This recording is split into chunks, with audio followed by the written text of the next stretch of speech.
my message is called We Never Expected a Celebration. Now, I had a chance to visit New Orleans in the 90s with my daughter's jazz band. But the one thing we never got the chance to see that week was a good New Orleans jazz funeral. And I hear it's an experience like no other. The brass band begins playing its solemn procession at the church, playing hymns like Free as a Bird and Just a Closer Walk with Thee. No improvisation, no frills. Nothing but sadness blown low and blue to the beat of a muted snare drum. But once the procession arrives at the cemetery, and after the final words are spoken and the body is lowered into the ground, the mood shifts. Brightly colored umbrellas burst open. The snare drummer removes his mute, and the funeral procession heads back into town to the raucous strains of Didn't He Ramble or When the Saints Go Marching In. Folks who heard the somber hymns earlier in the day wait for the procession's return because they know a celebration's coming. No one in New Orleans wants to miss the funeral celebration. Well, in the last piece of our gospel lesson this morning, we heard about the procession that left the widow's home in the town of Nain. That day, her son was lying atop the funeral bier, and she wasn't planning for a celebration. No one was. Her only child was dead.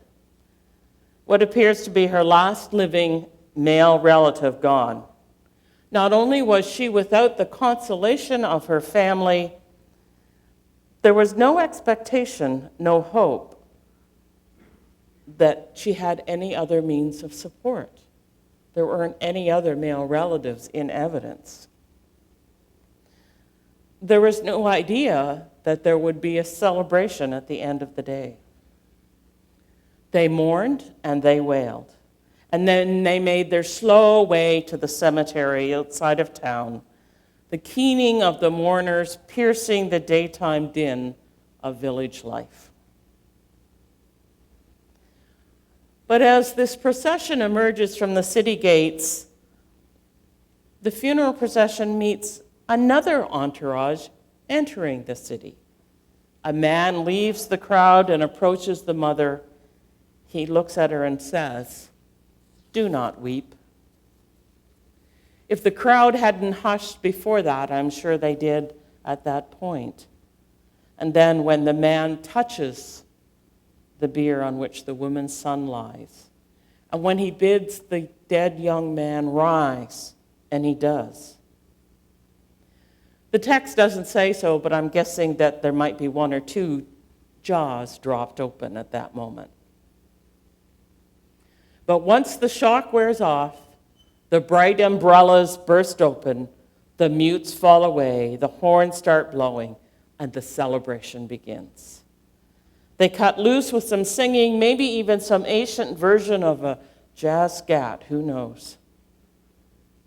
And we heard the words, "A great prophet has risen among us," they sing. God has looked favorably on God's people. Participants in jazz funerals expect the afternoon celebration after hearing the morning dirge.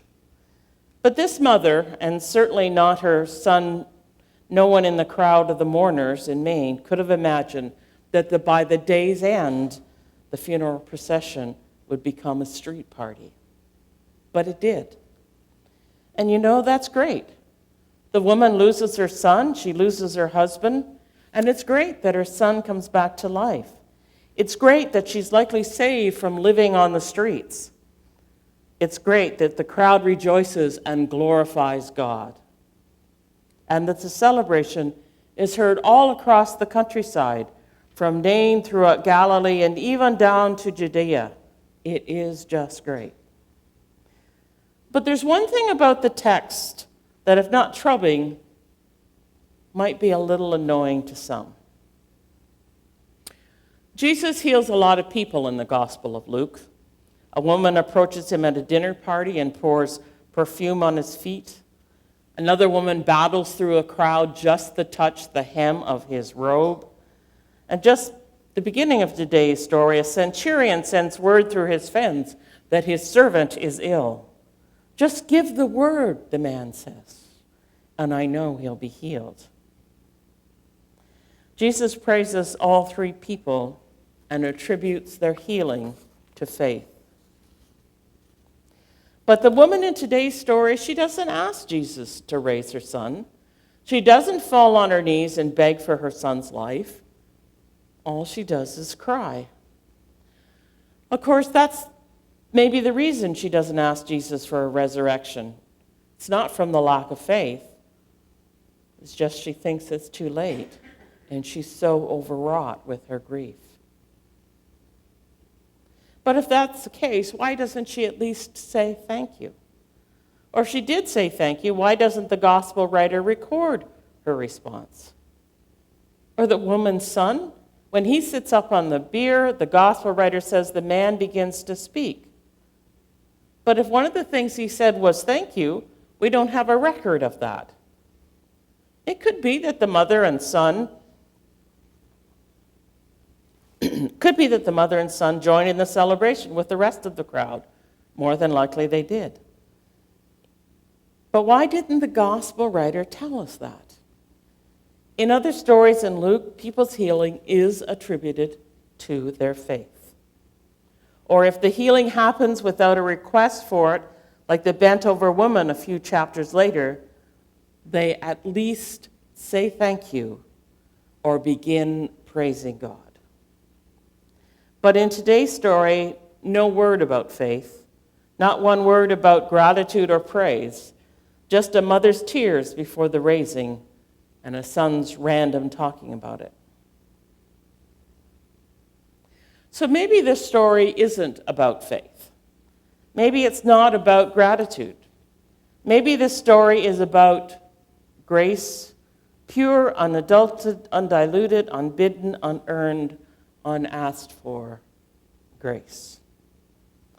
This raising doesn't happen because of a mother's faith or her son's worthiness.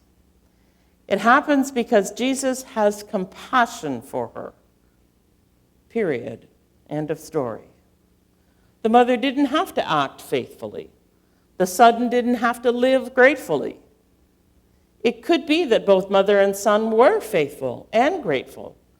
But my point is that the point of this story is not the mother and her son. The point of the story is Jesus' compassion. The point is that when grace comes into our life, it requires nothing of us but a choice to receive it or not. The point is always to be packing party clothes, because with Jesus, you never know when a funeral procession might just turn into a street celebration.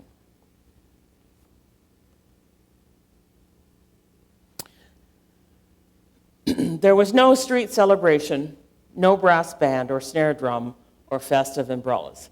But the funeral for Dr. Helen McIntyre, my best friend's mother, was something to behold. Now, Dr. Helen had been as one of those first pioneering women in medical practice in a small town. And she did it all with a smile on her face and a hearty laugh when required. She practiced medicine almost to the day she died, and although she had her own health concerns, the community wasn't ready to let her go. She'd healed them, why couldn't she heal herself? Now, the day of the funeral, a quiet crowd packed the small town funeral home. Another friend and I drove the 3 hours to attend the funeral in Aylmer, Ontario. We entered the funeral chapel quietly, paid our respects to the deceased and her family, and then found our seats. Others began to drift in, and the room filled with folks come to say their goodbye. And an elderly couple sat down in front of us. He with his suit and tie on, dressed immaculately, and she done up to the nines, obviously come there to respect their doctor. Except that as we sat there, we noticed there was still 2 curlers in the back of her hair. My friend nudged me and we quietly giggled. But after all, it was a funeral, so we tried to gain control over ourselves. Just before the service started, another woman, obviously a friend of hers, very quietly snuck up behind her, removed the rollers, and handed them to her, and brushed her hair out with her fingers and left. Again, the giggles threatened to erupt. But we gained some control until this woman took her elbow and elbowed her husband and leaned over and said, "Why did you let me leave the house like that?" Well, that did it. The giggles erupted, and not just from us. We told our best friend later what had happened, and she enjoyed it. Well, we heard from the minister that day and family members who spoke about Dr. Helen, how much she loved to laugh at a good joke, at simply an everyday occurrence, which she found humorous. We went to that funeral, sad for our friend who had lost her mom, but never really expected to celebrate. But that experience taught me a lot about grace. Grace comes unbidden, often at the least expected times. We can't earn it. We can't work for it. We can't plead for it. It just comes. What we can do is choose whether or not to receive it or reject it. The laughter in the midst of Dr. Helen's funeral reset the whole tone of the service, and we did indeed celebrate her life and who she was as a person, as a child of God. And we sang, "Give to us laughter, O source of our life. Laughter can banish so much of our strife. Laughter and love give us wholeness and health. Laughter and love are the coin of true wealth." Well, we can sing these new songs with our arms crossed and teeth clenched because they're not our old familiars. Or we can sing with our mouths and our hearts wide open when it is indeed time to celebrate. We can keep our umbrellas closed, or we can shoot them open in a burst of color and joy. And I hope that's what we do next Sunday on our Celebration Sunday. When Jesus comes to us with compassion in his eyes, we can wrap our funeral clothes tightly around us, or we can change into our party togs and celebrate. The choice is ours. The choice is always ours. Yesterday at a graveside service, I shared memories that the grandchildren and great-grandchildren had written, and we laughed, and it was good. It was good to say that final goodbye amidst the family's love and laughter. And so I ask you to remember that, as in the name of God who creates us, redeems us, and sustains us, and hopes for our wholeness, we say, Amen.